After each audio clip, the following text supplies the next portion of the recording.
Salam dan sejahtera. Nama saya Ko Boyang.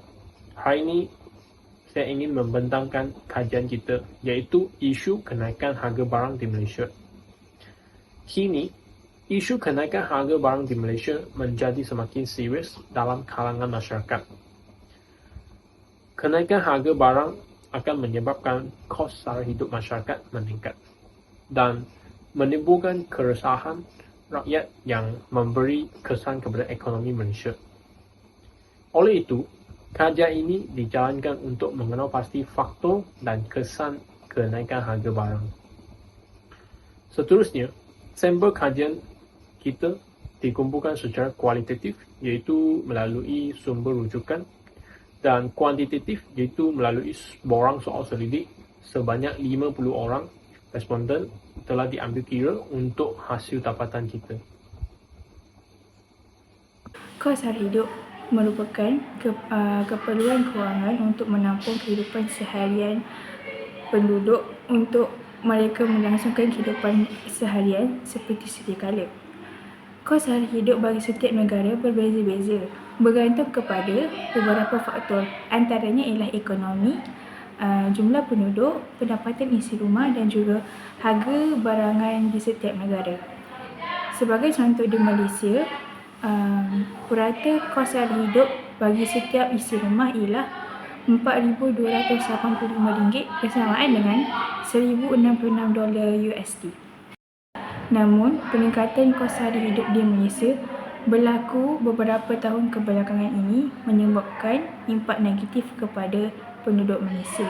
Antara faktor-faktor meningkatnya kos sara hidup di Malaysia ialah pandemik COVID-19 dan juga peperangan antara Ukraine dan Rusia menyebabkan perdagangan, import dan ekspor negara kita tertangguh dan menyebabkan kemelisitan ekonomi.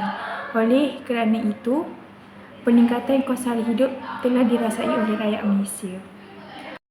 Namun, Perdana Menteri terbaru kita, Datuk Seri Anwar Ibrahim telah melakukan beberapa cara untuk mengelakkan peningkatan kos sara hidup seperti melakukan pertemuan dua hala bersama dengan menteri di negara-negara lain seperti di Vietnam untuk membantu membincangkan tentang masalah kemelisitan ekonomi di negara kita. Oleh kerana itu, masyarakat masih lagi merasakan kesan negatif peningkatan kos sara hidup di Malaysia. Kajian pertama adalah tentang dan impaknya terhadap mahasiswa di Universiti Kebangsaan Malaysia. Kenaikan harga barang asas telah menjadi topik hangat dari semasa ke semasa dan kebanyakan barang, terutamanya barangan keperluan harian, telah mengalami kenaikan harga. Kenaikan harga barang asas di peringkat global yang disebabkan oleh faktor seperti inflasi dan juga kekurangan bekalan makanan telah memberi kesan negatif secara langsung dan tidak langsung kepada pengguna di Malaysia. Kesan harga barang asas telah meningkatkan perbelanjaan bulanan di kalangan pelajar UKM akibat daripada peningkatan kos sara hidup dan perubahan kuasa beli. Kajian literatur kedua adalah tentang kos sara hidup tinggi di Malaysia. Adakah pertumbuhan pendapatan isi rumah yang perlahan atau taraf hidup yang meningkat? Malaysia juga seperti negara lain iaitu Amerika Syarikat dan Jepun menghadapi peningkatan kos perumahan berikutan peningkatan inflasi dan pendapatan individu. Tinjauan kos sara hidup dunia 2017 menunjukkan Kuala Lumpur berada di kedudukan ke-96 di dunia. Bagi menangani isu ini, Bank Negara Malaysia telah melaksanakan tinjauan untuk menilai keperluan perumahan dan tahap pendapatan penduduk, memfokuskan kepada peningkatan kos perumahan dan tahap pendapatan. Ini telah membawa kepada trend positif dalam kos perumahan. Kajian literatur terakhir ialah tentang kenaikan harga barangan dan impaknya terhadap penduduk B40 di Muar Johor. Kerajaan Malaysia telah melaksanakan dasar yang bertujuan untuk mengurangkan kos sara hidup dan memperbaiki keadaan hidup rakyatnya. Dasar itu bertujuan untuk meningkatkan pendapatan penduduk dan mengurangkan kemiskinan, khususnya di kawasan B40 Muar Johor. Dasar itu juga menggalakkan penyesuaian kepada perubahan gaya hidup rakyat sekaligus mengurangkan kos sara hidup. Bagi metodologi kajian, antara tujuan menyediakan reka bentuk kajian adalah untuk menghubungkan objektif kajian dengan hasil kajian. Reka bentuk kajian dalam penyelidikan ini menggunakan kaedah persempelan rawak bertujuan. Selain itu, dalam hasil kajian ini, fenomena yang dikaji ialah mengenal pasti faktor kenaikan harga barang pada masa kini. Yang kedua, mengkaji kesan kenaikan harga kepada masyarakat. Dan akhirnya, menganalisis cara masyarakat mengawal perbelanjaan. Antara kaedah pengumpulan data yang digunakan dalam kajian ini ialah kaedah soal selidik. Soalan-soalan dalam soal selidik telah dibentuk untuk mendapatkan maklumat tentang faktor kenaikan harga barang pada masa kini serta kesan kenaikan harga kepada masyarakat. Di samping itu, soalan tersebut juga dibentuk untuk mendapatkan maklumat berkaitan dengan cara masyarakat mengatasi masalah kenaikan harga barang secara berterusan. Dalam sumber primer dalam kajian ini melibatkan kaedah soal selidik. Kaedah soal selidik dilakukan terhadap masyarakat Malaysia dan sumber sekunder pula merujukkan kepada pengumpulan maklumat daripada sumber-sumber yang sedia ada sebagai contohnya internet atau jurnal-jurnal. Seramai 50 orang responden telah dipilih untuk menjawab borang soal selidik. Pemilihan sampel secara rawat bertujuan berdasarkan kesudian dan kelapangan mereka untuk menjawabkan borang soal selidik. Ciri-ciri yang diambil kira semasa proses pemilihan responden ialah mereka seharusnya merupakan masyarakat Malaysia. Soal selidik tersebut mengandungi 4 bahagian, iaitu bahagian A, demografi, bahagian B, mengenal pasti faktor kenaikan harga barang, bahagian C, mengkaji kesan kenaikan harga barang kepada masyarakat, manakala yang terakhir adalah bahagian D, merupakan menganalisis cara masyarakat mengawal perbelanjaan. Dalam soal selidik itu menggunakan skala Likert untuk mengukur maklumat responden. Skala Likert mempunyai 4 nilai skor, iaitu sangat tidak setuju, tidak setuju, setuju dan akhirnya sangat setuju. Itu saja. Saya ingin membentangkan hasil dapatan. Yang pertama ialah bahagian A, iaitu demografi responden. Dalam bahagian ini kita akan melihat beberapa aspek penting seperti kumpulan umur, bangsa dan negeri asal responden. Kami telah mengkategori kumpulan umur kepada 3 kategori, iaitu 19 hingga 20 tahun, 21 hingga 22 tahun dan 23 tahun ke atas. Seterusnya, aspek kedua iaitu bangsa responden. Kami telah mengklasifikasikan responden kepada 4 kategori utama, iaitu Melayu, India, Cina dan lain-lain. Kemudian aspek terakhir ialah negeri asal responden, iaitu Johor, Selangor, Sabah, Sarawak, Melaka, Negeri Sembilan, Terengganu, Kelantan, Perlis dan Pahang.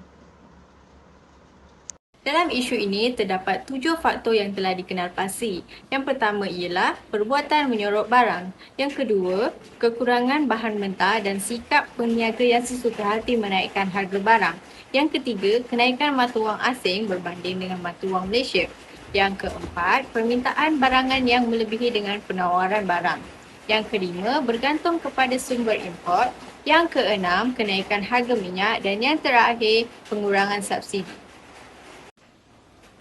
Isu kenaikan harga barang ini telah memberi kesan kepada kehidupan masyarakat. Antara kesan-kesannya ialah kuasa pengguna untuk membeli berkurangan, memberi tekanan yang besar kepada masyarakat yang sedang bergelut untuk menjalani kehidupan harian, masyarakat terpaksa mengurangkan saiz sidangan dan seterusnya, duit simpanan terpaksa digunakan bagi menampung kehidupan dan perbelanjaan harian. Kesan yang lain adalah kos sara hidup yang meningkat, berlaku konflik dalam hubungan keluarga dan pengusaha golongan yang kurang mampu terpaksa menanggung beban kos yang tinggi dan bankrupt. Akhir sekali, bahagian D yang melibatkan cara masyarakat di Malaysia mengawal perbelanjaan mereka. Ini adalah aspek yang penting dalam konteks kenaikan kos sara hidup. Antara cara yang boleh diambil oleh masyarakat adalah dengan mengamalkan sistem hidroponik di rumah, berbelanja secara cermat, membuat laporan kepada Kementerian Perdagangan Dalam Negeri dan Hal Ehwal Pengguna iaitu KPDN HEP berkenaan penguasa yang menyorotkan barang, membuat perbandingan harga barang antara pasaraya yang sedia ada, elakkan berbelanja menggunakan kad kredit, elak membeli hanya berdasarkan jenama, serta mencari dan tambah pendapatan sampingan untuk menambah simpanan. Data yang diperolehi daripada responden dalam kajian ini memberikan gambaran yang menyeluruh mengenai pandangan mereka terhadap kesan kenaikan harga barang pada masyarakat di Malaysia. Dalam mengkaji kesan kenaikan harga barang pada masyarakat Indonesia, kuasa pengguna untuk membeli berkurangan merupakan salah satu kesan. Seramai 50 orang responden telah terlibat dalam soal selidik ini. Seramai 24 orang responden bersamaan 48% sangat setuju bahawa kuasa pengguna untuk membeli berkurang adalah kesan kenaikan harga barang pada masyarakat. Hal ini demikian kerana golongan yang bergelut mempunyai sumber pendapatan yang terhad seperti pekerjaan berpendapatan rendah, pekerjaan tidak stabil dan pekerjaan sementara. Masyarakat terpaksa mengurangkan saiz hidangan merupakan kesan kenaikan harga barang pada masa kini. Seramai 23 orang responden bersamaan 46% yang menyatakan sangat setuju, manakala seramai 17 orang responden bersamaan 34% menyatakan setuju. Hal ini demikian kerana ini dapat mengurangkan pembaziran. Kos sara hidup yang meningkat juga merupakan kesan kenaikan harga barang pada masyarakat. Responden yang sangat bersetuju dengan kesan yang dinyatakan adalah seramai 34 orang iaitu seramai 68% dan responden yang bersetuju seramai 12 orang bersamaan 24%. Hal ini kerana berlakunya kenaikan harga barang harian yang diperlukan oleh masyarakat setempat. Berdasarkan data yang diperolehi, menunjukkan gambaran yang komprehensif mengenai cara masyarakat mengawal langkah yang diusulkan oleh pengkaji adalah berbelanja secara cermat. Di dalam kajian ini, terdapat 35 orang bersamaan 70% responden yang memilih sangat setuju dan 14 orang responden bersamaan 28% responden yang memilih setuju. Dengan langkah yang dikemukakan, hal ini kerana masyarakat telah memberikan pendedahan tentang mengawal perbelanjaan yang perlu diambil.